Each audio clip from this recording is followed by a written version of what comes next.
I have coded Bresenhams' algorithm into our assembly language, and I've also taken that algorithm and generated the algorithm as a subroutine within the ROM. So we've got a lot to get through in this video. If I don't manage it, we'll split it into two and we'll get the rest in the second video. So let's first of all have a look at the code actually working.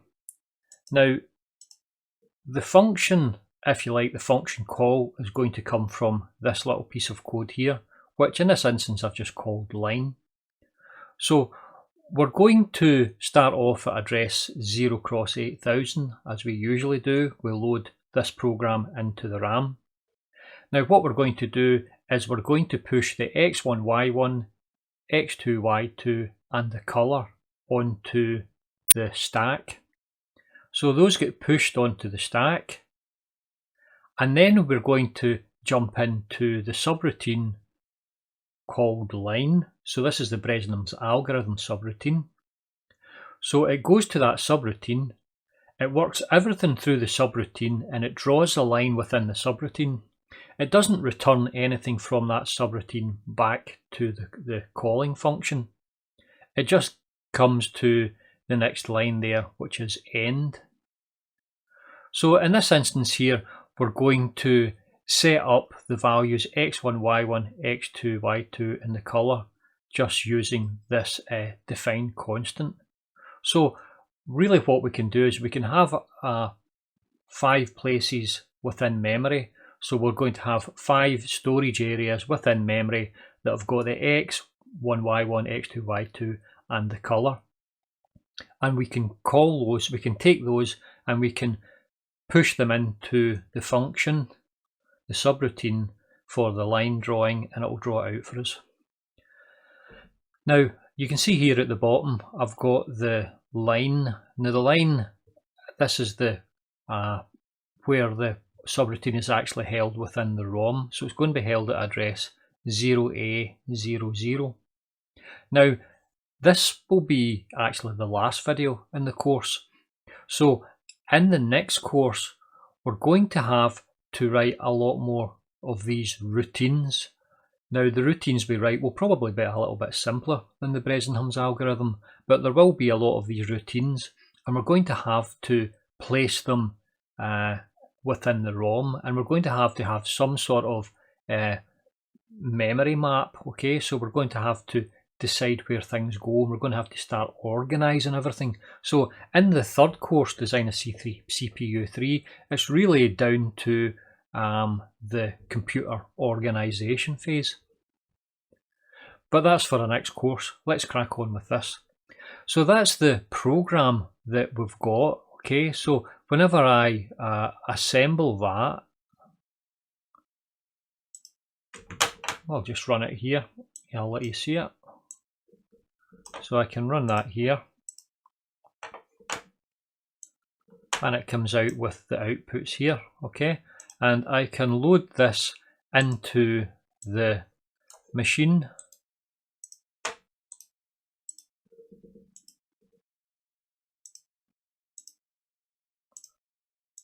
Okay, that's it all loaded in, and I will run through it in real time. Now it will run, doesn't run that fast, but it's fast enough for us to see it actually working. Now we can see here that it's going to run from position 00 to position 72. So that's another thing I've done here, is I've defined the center of the screen here as the origin 00. So the origin originally was up in the left hand corner, so in effect I've shifted the origin to this point, and you'll see that within the code. And we're going to go from that point to the point 72, so we come along 7 and up 2. So if I zoom in a bit in this, you'll be able to see the line actually being drawn.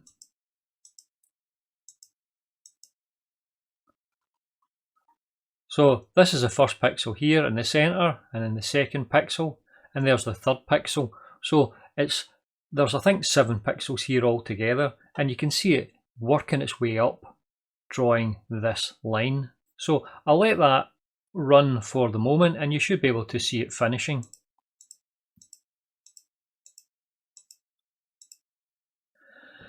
Now, before we go on to the rest of the code, which is the main part of this video, I'm going to show you a few little changes that I've had to make to the circuit in order for it to get it to run more, not more efficiently, but a bit more stable. So that's it, finished this code here. So it's actually drawn out the line. Now, if you like, you can take the simulation file which I generated, which generates the Bresenhams algorithm, a graphical version of it, which you've seen in a previous video. So you could take that program and you could put in the points 0072 and you'll see this exact line being drawn. So it does follow the Bresenhams algorithm, and I've drawn the lines up in all different gradients and all different positions and all different positive and negative x and y values, and it picks out the points and it draws the line in. So it does work, and you can always test it out for yourself as well once you watch this video, and all of the rest of the stuff is in the resources section. So I'll stop this running for the moment. Now, there's a few changes, not massive changes, but a few changes I had to make in order to get this working. Okay, so the first thing we want to look at here is in the ALU. Now, I had a problem with the ALU, and that was that the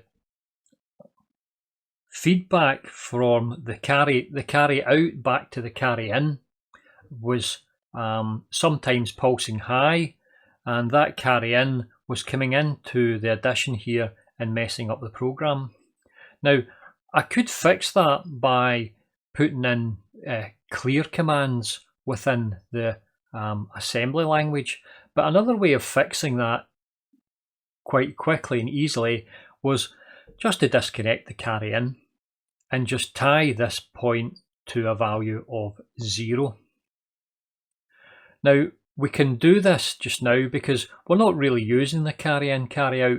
We've got that functionality there available to us, so that in later courses, possibly the next course, if we want to, we can do a more accurate arithmetic calculations. So rather than calculating on 16 bits, we could calculate on 32 bits or 64 bits by using the carry out coming back into the carry in, okay, and then saving, say for example, an addition as 216 bits.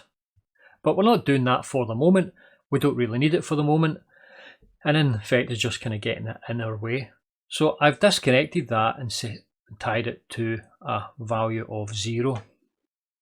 Now, the other main thing that I've had to change within the code, within the actual circuitry, was this graphics unit.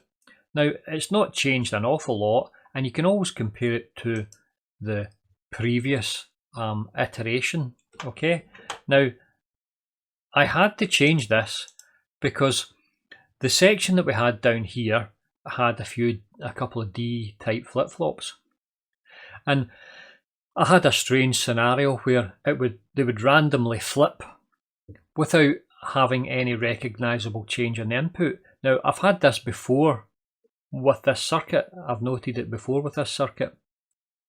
So I had to get to the bottom of it, and in the end I changed the circuit roundabout, so I don't have these 2D type flip-flops here that tended to flip and flop at random times, and I've taken an extra input here. Okay, so this was the point where the issue was being caused. This line here was jumping high randomly. So I've taken a third input here from the actual control line here. So this third input here now it has stabilized this point here, so it doesn't flip, and also I don't need the D-type flip-flops here anymore. So this circuit still works the same way as I described in the original video for the graphics card. This little section here is just slightly different, okay? So it makes the thing a whole lot more stable. So those are the two main changes that I have made in order to get the fact that the only two changes here within the circuit that I've made in order to get it to work properly. And again, everything's still backward compatible, so all the other code in the previously will still run on it. Okay, so that's everything there as far as how it runs and the changes in the circuitry. Now let's have a look at the actual code. So I don't know how much of this I'll get through today. Possibly we might make another video on it, but let's crack on just now and we'll see how far we get. So this is the code I've generated for the subroutine. And you can see it's actually the longest piece of code I've actually written. Now we're going to start off up at the top here. The origin of this code is 0A00, so this is placed within the ROM, as a subroutine. Now I've placed it almost kind of randomly. I've just picked a position, and this is a thing that when we go into the next course, we will be building up more graphic parts for a graphic library and also a mathematics library. And we're going to start filling up the ROM. So when we start filling up the ROM, we need to be careful about where we put things, and also the ROM will be using some positions in the RAM in order to write things, and we need to know where they're writing to in the RAM. So we will go through a phase on the next course, which is really computer organization. So the actual circuit build is pretty much nailed down now. What we'll do in the next course is build up the ROM and build up and organize all of our subroutines within the ROM to make a nice, powerful little machine. So in this instance here, we're going to start off with this address here. Now the very first thing we're going to do is draw the dot in the center of the screen. Okay, so this is the dot here. So I've got this dot here, so it's just saying put the F800, which in this instance is a color, so it's the color red. Put it into register R1, and then put the position into register R0. So this is just the original way of generating the position, which is along 128 and down 128, okay, from the top left hand corner. So it's going to be 8080, which is 80 is 128, okay, in hex. So that puts that dot there. So this is the pixel, and it chooses the card, triple F5, and then it comes at the next one, it says the color. So the color is red, and the position is an R0, which is the center point. So that just draws that point in the center of the screen. So the next thing we're going to have to do is we're going to have to pop the values out of the stack. So we put the values in the stack as x1, y1, x2, y2, and then the color. So whenever we jump to the subroutine, what happens is the stack will also get the return address. Now remember, the way the stack works is that it's the last one in is going to be the first one out. Okay, so we're going to build up this stack. Okay, so until the one at the top here was the last one we put in. So whenever we pop it off, this top one here is going to get popped out into the subroutine. So the first one at the top is a return address. So we need to know where to return to. So we're placing that into a memory location called return address. And we define that down here in the define return address, the define storage. So it's way down here, DS17. return address and we set aside 1 memory location for it. And again, these are held within a position within the RAM starting at 9100. Now again, this is just a kind of random position that I've chosen, and this is what we have to be careful with, and in the next course we'll see how we can organise everything, okay? So we do that and we pull out the return address, and the next one that's going to come out is going to be the colour, so we pop the colour out the same way. Now in these instances here we can see we're popping the value for the next one out into register R0, so the next one is going to be the Y position, okay? And I'll talk through this just in a second, but we're going to pop through this one, the Y position, into here, okay? And then we're going to go through the next one. We'll pop the next one that comes out is going to be the X2 position, which pops in here. The next one is going to be the Y1 position, which pops into R0, and then the final one is the first one we put in, which is the X1 position. Again, we pop it into R0. So that's us got all of the information from the calling function into the subroutine.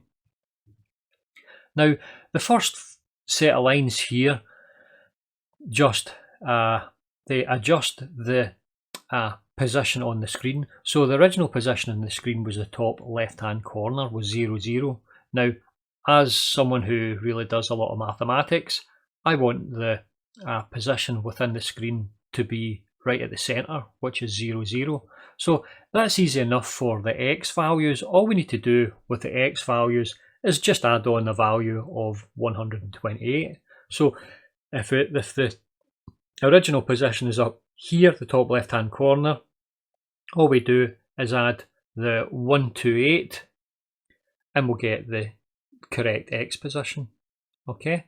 So this is what this does here, and you can see here for the X2 temp, we pop the value for X2 into register R0, we add 128 to that value register R0, and we leave the result in register R0, and then we store that value in the memory location X2 TMP.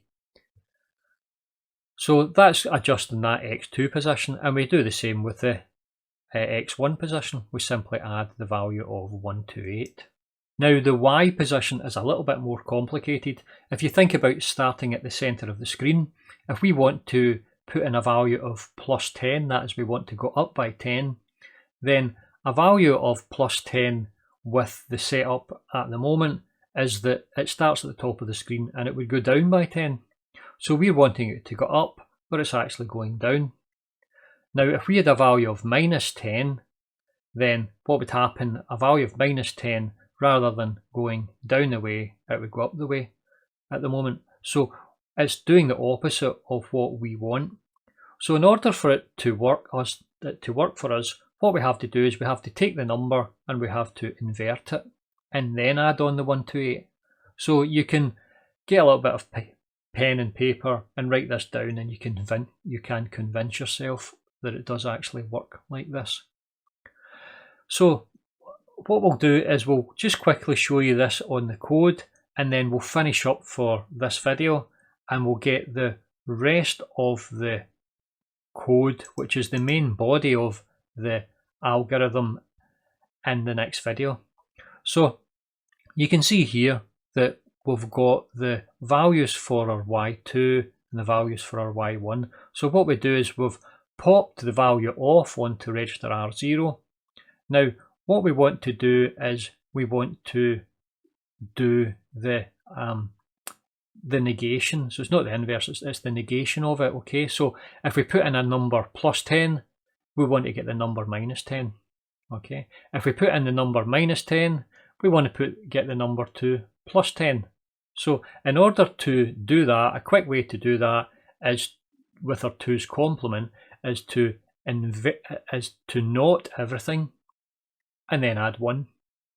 Okay, so if we not everything and add 1, we're going to get the negative of the number, or the inversion of the number. Okay, so if you want to, again, you get a piece of paper and you can try this out, and you can have a look back at the previous videos when we looked at 2's complement, and you can see this actually working. So in this instance here then, we do the naught, which inverts all the values, okay, and then we're going to have to add 1 to it. But we know we're going to have to add 1 to it anyway in order to get the correct centre position. So rather than doing the 2 adds, we can just put them together and we can add on 129. And then we can store that value in our y2 temp. Now we go through the exact same process down here with the y1 temp. So these sets of lines here just set us up so that we have now shifted the centre of the screen from the top left hand corner, which would be 0, 0, to right to the centre of the screen, which is now 0, 0. And we can put in our lines such that if we put in a positive x value, it will move to the left, and a negative x value will move to the right, and a positive y will go up and a negative y will go down. Okay, so that's quite handy. Now that's enough for this video so far. There's a lot in this actually, so we'll have to split it into 2 videos. I'll get you on the next video. Goodbye.